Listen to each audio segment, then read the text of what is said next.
be coming to you live from Edmonton in Canada. But an illness to heavyweight champion Mike Tyson forced postponement of his 10th title defense. So the champion packed up and came home. When last we saw the Tyson machine in July, it was for 93 short seconds. Later you'll get an update on when and where we may see him in the ring again. Of course, the fight that we had originally expected to see tonight would have been in Edmonton, Canada, between Mike Tyson and Razor Ruddock. Let's look back now at how that fight was postponed and the details of this latest passage in the curious life of the heavyweight champ, Mike Tyson.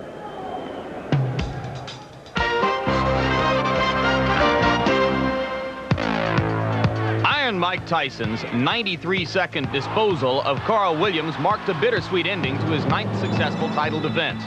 To put it bluntly, Tyson's fights haven't lasted long enough to satisfy Las Vegas and Atlantic City casinos, who are now hesitant about dishing out multi-million-dollar site fees to Don King for the right to host Tyson's quick executions. Mike's cameo appearances in the ring have yet to worry his promoter. King's solution is to take the Mike Tyson show on the road to foreign countries willing to pay the big bucks to watch the heavyweight champion. Tyson's first stop was to have been this evening in Edmonton, Canada, where local promoters had put up $3.5 million to host what they were calling the Cold War between Mike and Jamaican-born, Toronto-raised challenger Donovan Razor Ruddock. As usual, Tyson arrived in Edmonton 4 weeks early to train and acclimatize himself to new surroundings. But on the very first day of training, there were indications the fight was in trouble.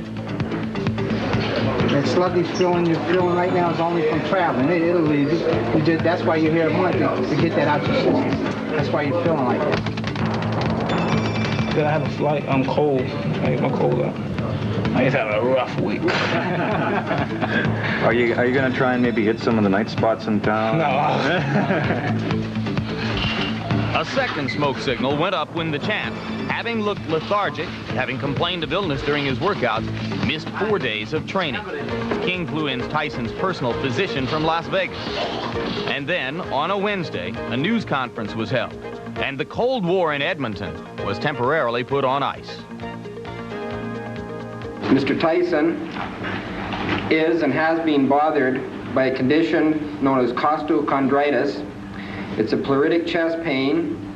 Because of that condition, it will be impossible for him to fight November 18th and for us to hold the fight card. The lining of the lung on the inside gets an inflammatory process in it, and anytime you breathe or you take a deep breath, it causes you to have the pain. And for somebody, in his condition, to be able to go on spar or fight, and we don't want him to get hit on the ribs or any of that sort. But in the meantime, he cannot jog, he cannot run, he cannot spar, so there is no way we're going to allow him just to do that. Co-promoter Ed Bean had put up the money to host the fight. The cancellation took him by surprise. This thing came on so quickly, we're going to have to sit down, we're going to have to look at our contract again, we're going to have to study it, and then we're going to have to negotiate and talk with Mike, or with Don King. All I can tell you categorically is that we want to fight, and we want to fight in Edmonton, and we want to fight Razor Ruddock if he's still around.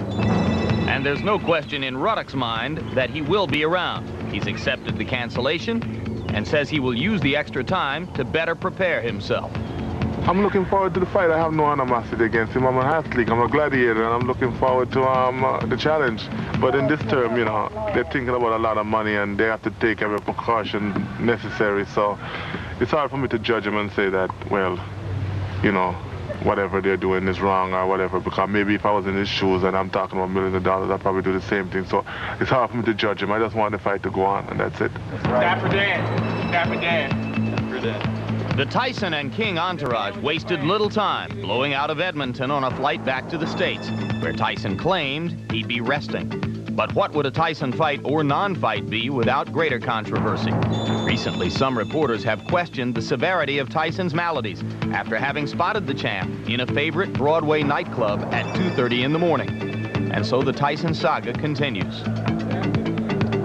And now this week, developments have put the picture in focus. Promoters in Edmonton unable to come up with the money to finalize the deal. So the next fight for Tyson in Tokyo, Japan at Korakuen Stadium against James Buster Douglas of Ohio, a large but relatively light-hitting heavyweight. That bout to take place on February 12 as the 10th title defense for the undisputed heavyweight champion of the world.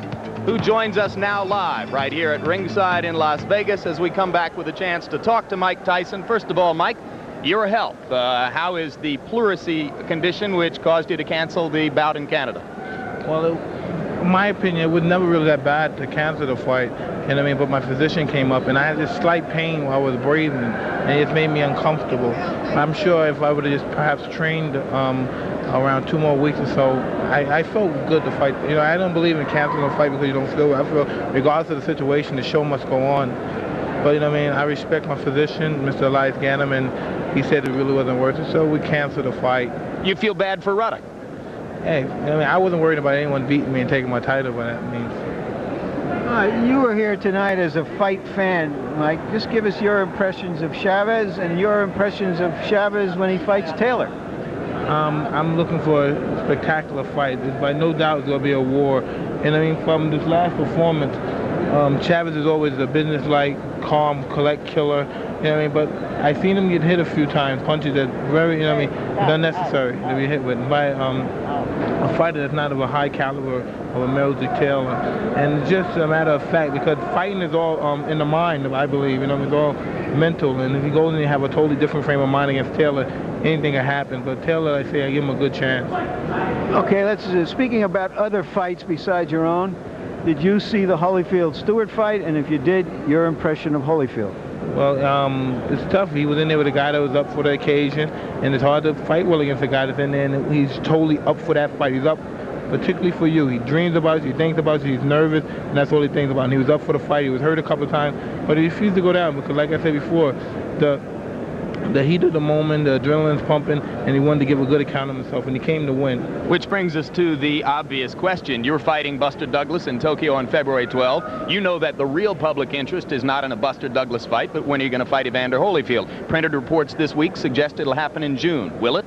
Well, I don't know anything about the fights, but like I said before, I'm not worried by no means of anybody taking the title. So whatever it is, you know, I mean, if you were in shape, you'd fight him tomorrow. By all means. We know you're not concerned about the opponent. How do you regard Holyfield in relation to other heavyweights you've fought? I mean, he seems to fight with a champion's heart. Well, like I say, I'm watching him fight. I'm a Holyfield fan just from watching it because I enjoy watching him fight. He's an exciting fighter, and he punches in good combinations, and he shows, as you said, the determination and the will of the champion. And I always look forward to matching my skills with his. But like, as everything else, by all means, he's a good fighter. I may even see an outstanding fighter. When are you going to training for Tokyo, Mike? Well, believe me, I'm training now. All right. Thanks very much for your time. Best of luck to you. We will see you again February 12th, Korakuen Stadium, the Big Egg in Tokyo, Japan.